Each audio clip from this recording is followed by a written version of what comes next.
গতকাল চট্টগ্রাম সরকারি সিটি কলেজে আমার ভাই আশরাফুল ইসলাম ভাইয়ের উপর যেভাবে হামলা হয়েছে, তার পায়ের গোড়ালি কেটে নেওয়ার পর ছাত্রদলকে দেখছি তারা তাকে নিজেদের কর্মী বলে চালিয়ে দেওয়ার চেষ্টা করছিল। সারাদিন যারা গুপ্ত গুপ্ত বলে মুখে ফেনা ওঠেন, গুপ্ত সংখ্যা কি আপনারা জানেন? সংজ্ঞা আমি তিনটা আপনাদের সামনে উপস্থাপন করব। সংজ্ঞা নাম্বার 1, যারা সেনাবাহিনীর কাছে মুসলেখা দিয়ে বলেছিল আর কোনোদিন রাজনীতি করব না, তারা লন্ডনে 17 বছর লুকিয়ে থেকে ক্যামেরার সামনে মুখ দেখিয়ে ভারতের অনুমতি নিয়ে তারা দেশের রাজনীতি করে, তারাই প্রকৃত গুপ্ত। জনগণ রাস্তায় নামলে লেজ গুটিয়ে কোন দিক দিয়ে পালাবেন, কোথায় টানেলে করেছেন আর কোথায় বাঙ্কারে করেছেন আপনারা সেটাও খুঁজে পাবেন না। কাজের সময় থাকতে সাবধান হন, ভালো রাজনীতি করেন, গঠনমূলক কাজ করেন। ইসলামের ছাত্র শিবির কাউকে শত্রু মনে করে না। আউযু বিল্লাহি মিনাশ শাইতানির রাজিম। বিসমিল্লাহির রহমানির রহিম। সংগ্রামী উপস্থিতি, আপনারা খেয়াল করে দেখবেন 5 আগস্টের পরে একটা দলের বিরুদ্ধে আমাদেরকে বারবার মাঠে নামতে হয়েছে।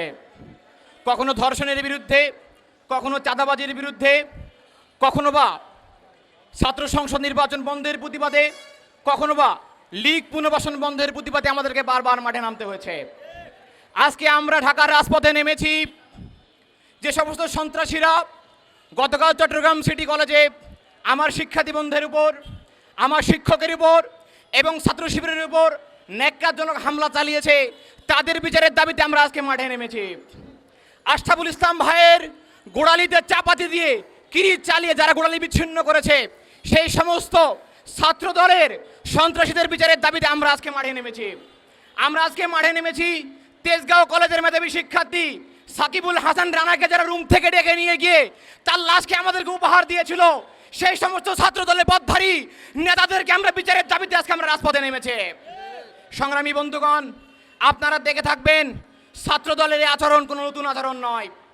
1991 সালে বিএনপি ক্ষমতা আসার পরে দেখবেন প্রত্যেকটি ক্যাম্পাসে তারা গেস্ট রুম, গণরুম, বড় ভাই, অভিভাবক কালচার তারা চালু করেছিল।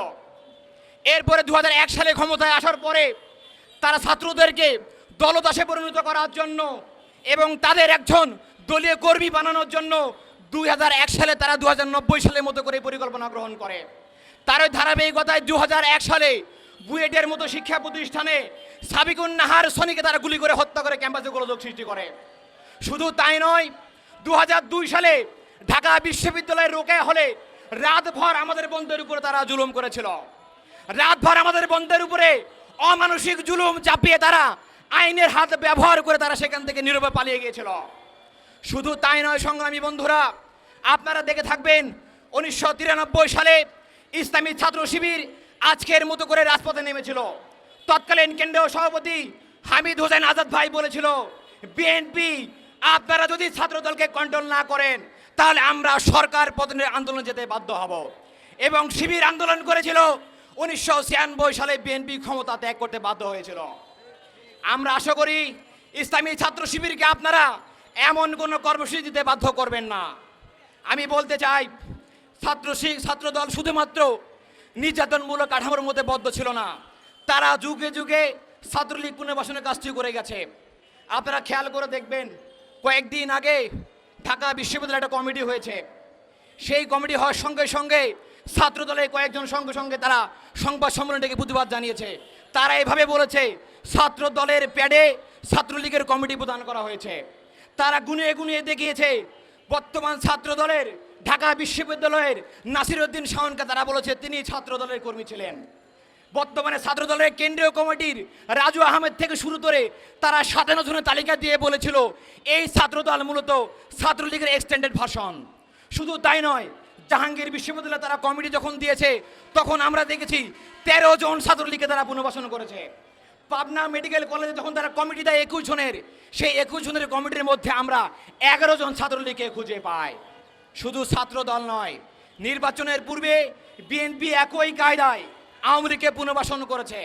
আমরা তো আগে শুধুমাত্র যুব দলের কমিটিতে, আওয়ামী লীগের কমিটিতে, আমরা ছাত্র বিএনপির কমিটিতে আমরা আওয়ামী লীগকে খুঁজে পেতাম, কিন্তু আমরা এখন দেখতে পাচ্ছি বিএনপি ইন্ডিয়ার ছকে জুলাই গণহত্যাকারী আওয়ামী লীগের নেত্রীকে সংসদে নিয়ে ইন্ডিয়ার প্রকৃত দালালের তারা প্রমাণ দিয়েছে।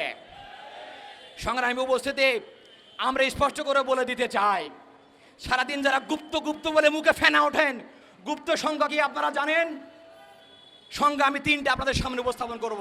সংখ্যা নাম্বার 1, যারা সেনাবাহিনীর কাছে মুসলেখা দিয়ে বলেছিল আর কোনোদিন রাজনীতি করব না, তারা লন্ডনে 17 বছর লুকিয়ে থেকে ক্যামেরার সামনে মুখ দেখিয়ে ভারতের অনুমতি নিয়ে তারা দেশে রাজনীতি করে, তারাই প্রকৃত গুপ্ত।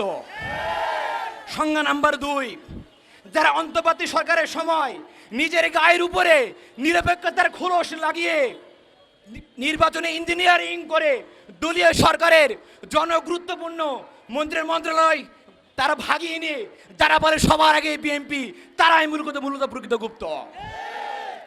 3 নম্বর আমার সংজ্ঞা, যারা নিজেদের দলীয় প্যাডে ছাত্রলীগকে পুনর্বাসন করে জনগণের তুপের মুখে, সমালোচনার মুখে যখন তারা মহাসত্যকে অস্বীকার করে চ্যালেঞ্জ প্রদান করে বলে আমাদের কমিটিতে একজনও ছাত্রলীগ নাই, তারাই প্রকৃতপক্ষে গুপ্ত। সম্মানিত ভাইরা, এই গুপ্ত সুপ্ত প্রকাশ্য আলটিমেটলি কোনো বিষয় না, এটি একটা টার্ম কার্ড। বিএনপি সরকার যখন ধারাবাহিকভাবে দেশ চালাতে ব্যর্থ হয়েছে, তখন তারা প্ল্যান করে গুপ্ত ট্যাগ দিয়ে ছাত্রদলকে মাঠে নামিয়ে দিয়েছে, যাতে করে জনগণের দৃষ্টিভঙ্গি অন্যদিকে আড়াল করা যায়, অন্যদিকে প্রভাবিত করা যায়। মনে রাখবেন, জনগণ এখন বোকা না।